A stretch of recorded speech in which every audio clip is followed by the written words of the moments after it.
নমস্কার বন্ধুরা, আমি সুমনা চলে এসেছি আজকে আমি আমার রেসিপি ঝুলি থেকে একটা রেসিপি নিয়ে। তো আশা করি আপনারা সকলে ভালো আছেন, সুস্থ আছেন। তো আপনারা এখানে দেখতেই পাচ্ছেন আমি এখানে অনেক রকম সবজি নিয়েছি। হ্যাঁ, এখানে আমি নিয়েছি ক্যাপসিকামগুলোকে এরকম লম্বা লম্বা করে কেটে নিয়েছি। মূলো নিয়েছি, মূলোটাকে এরকম করে সরু সরু লম্বা করে কেটে নিয়েছি। এখানে টমেটো নিয়েছি, সমস্ত সবজিকেই লম্বা করে কেটে নিয়েছি। এখানে বিনস নিয়েছি, এখানে ফুলকপি নিয়েছি। দেখুন এখানে পরিমাণ মতন একটু ফুলকপি নিয়েছি, আলু নিয়েছি, গাজর নিয়েছি। তো এই সবজিগুলো দিয়ে আমি রুই মাছের একটা পাতলা ঝোল করব। তো দেখুন কিরকম হয়, শীতের সবজি দিয়ে ঝোল খেতে কিন্তু মাছের ঝোল খেতে ভীষণই ভালো লাগে।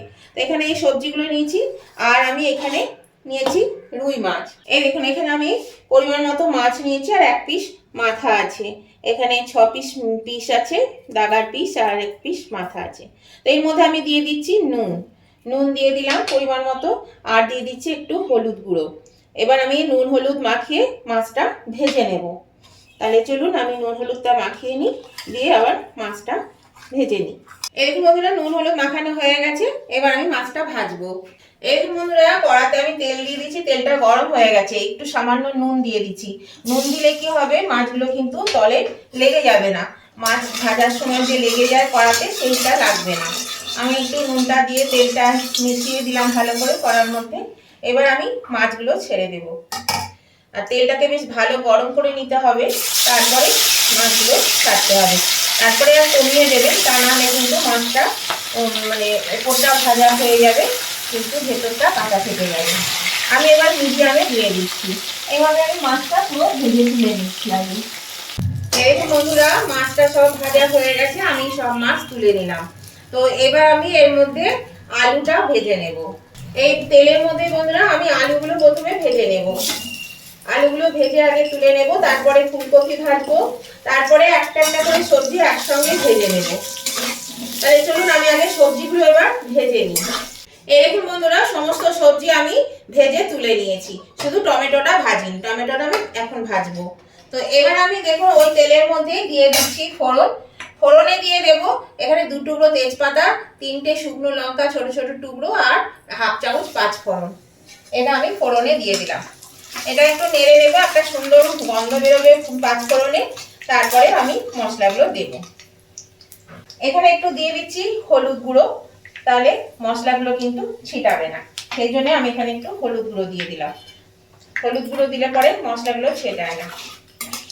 এবার আমি এর মধ্যে একে একে রোজকার মশলা আমি দিয়ে দেব। প্রথমে দিয়ে দিচ্ছি 2 চামচ পেঁয়াজ বাটা, 1 চামচ রসুন বাটা। আমি এগুলো একটু নেড়ে নিচ্ছি। এবার দিয়ে দেবো 1 চামচ আদা বাটা। এই মশলাগুলো দিয়ে কিন্তু খুব ভালো করে একটু কষিয়ে নিতে হবে। এবার দিয়ে দিচ্ছি 1 চামচ ধনে বাটা, 1 চামচ জিরে গুঁড়ো। আমার ধনেটা বাটা ছিল সেজন্য দিলাম বাটাটা, আর জিরেটা গুঁড়ো দিলাম, জিরেটা। লঙ্কা ঝাল অনুযায়ী আমি কাঁচা লঙ্কা দিয়েছি, আপনারা চাইলে শুকনো লঙ্কা গুঁড়ো দিতে পারেন। দিয়ে দেবো একটু আদা রসুন বাটার জল। এবার আমি মশলাটাকে একটু ভালো করে কষিয়ে নেব। এবার এর মধ্যে দিয়ে দিচ্ছি টমেটো, কেটে রাখা টমেটোটা আমি দিয়ে দিচ্ছি, আর দিয়ে দিচ্ছি একটু নুন। তাহলে টমেটোগুলো গলে যাবে, ভালো মতো গলে যাবে, আর এর সঙ্গে ভাজাও হবে। এবার মশলাটা আমি কষাতে থাকবো, টমেটোটাও গলতে থাকুক, আর আমি ঢাকা দিয়ে দিচ্ছি। আঁচটা কিন্তু কমানো আছে। এটা ঢাকা দিয়ে দিলাম, আঁচটা মিডিয়ামে দিয়ে দিলাম। এরকম বন্ধুরা তেল ছাড়তে শুরু করেছে, আর টমেটোর গুলো কিন্তু গলে গেছে। এবার আমি এর মধ্যে দিয়ে দিচ্ছি একটু কাশ্মীরি লঙ্কার গুঁড়ো 1 চামচ মতো, এটা একটু কালারটা ভালো আসবে সেই জন্য। এবার এর মধ্যে আর একটু জল দিয়ে দিচ্ছি, সামান্য একটু জল। এবার আমি ভেজে রাখা সবজিগুলো আমি এর মধ্যে দিয়ে দেব।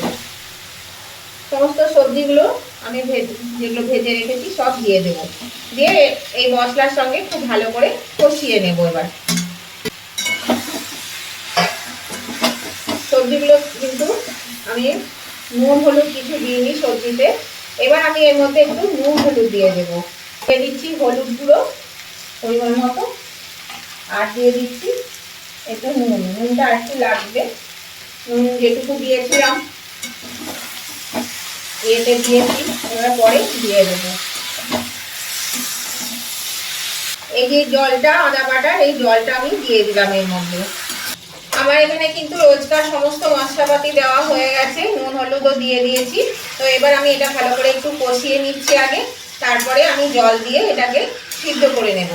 তো নতুন বন্ধু যারা আমার চ্যানেলে প্রথম এসেছেন, আমার ভিডিওগুলো আপনারা প্রথম দেখছেন, তাদের কাছে আমার অনুরোধ, যদি আমার রেসিপিগুলো ভালো লেগে থাকে তাহলে অবশ্যই কিন্তু আমার চ্যানেলটা সাবস্ক্রাইব করে আমার পাশে থাকবে, আর পাশে থাকা বেলটা অবশ্যই ক্লিক করে দেবেন। তাহলে আমি যখনই আমার নতুন নতুন ভিডিও আপলোড করব সাথে সাথে নোটিফিকেশন আপনাদের মোবাইলে পৌঁছে যাবে, আর সবার আগে আপনারা আমার ভিডিও দেখতে পাবেন।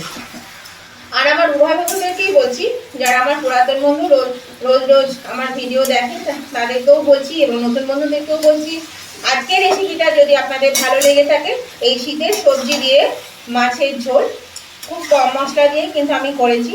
যদি আপনাদের এটা ভালো লেগে থাকে তাহলে দেখতে দেখতে যদি লাইক দিতে এখনও ভুলে গিয়ে থাকেন তাহলে অবশ্যই কিন্তু লাইক বাটনটা প্রেস করে দেবেন। আপনাদের একটা লাইক আমাকে এগিয়ে নিয়ে যেতে অনেকটা সাহায্য করে। আর কেমন লাগলো আজকে রেসিপিটা, যদি খুব ভালো লেগে থাকে তাহলে আপনাদের বন্ধু বান্ধব আত্মীয় স্বজন সকলের কাছে কিন্তু একটু পৌঁছে দেবেন, তার জন্য প্রচুর পরিমাণে একটু শেয়ার করে দিতে হবে। আর যদি রেসিপিটা আপনাদের খুব ভালো লেগে থাকে, কেমন লেগেছে সেটা জানাতে কমেন্ট করতে ভুলবেন না। আপনাদের মিষ্টি মিষ্টি কমেন্টগুলো পড়তেও ভালো লাগে, আর আপনাদের একটা কমেন্ট আমাকে পরবর্তী রেসিপি বানাতে অনেকটাই উৎসাহিত করে। সেই জন্য অবশ্যই কিন্তু একটু কমেন্ট করে জানিয়ে দেবেন। এই ফুলকপি, বিনস, মূলো, গাজর দিয়ে, আলু দিয়ে মাছের ঝোল, রুই মাছ, কাতলা মাছ, যে কোনো মাছের ঝোল খেতে কিন্তু বেশ ভালো লাগে। গরম গরম ভাতের সাথে গরম গরম ঝোলটা দারুণ খেতে লাগে। তো আপনারাও এইভাবে যদি বানিয়ে না থাকেন তাহলে অবশ্যই বানাবেন। আর এখন তো সবাই এইভাবে বানিয়েই থাকেন, তবে অনেকেই পছন্দ করে না, তবে যারা পছন্দ করে না একবার হলেও কিন্তু এইভাবে খেয়ে দেখবেন, খুব ভালো লাগবে খেতে। দেখুন এটা কিন্তু আমার কষানো হয়ে গেছে, এই যে যেটুকু জল দিয়েছিলাম জলটা মরে গেছে, কষানো হয়ে গেছে। তো এবার আমি এর মধ্যে দিয়ে দেবো পরিমাণ মতন একটু জল। জল দিয়ে আমি এটা সেদ্ধ হতে দেবো ঢাকা দিয়ে। আমি জল দিয়ে দিচ্ছি। দেখুন কালারটাও কিন্তু বেশ সুন্দর এসেছে।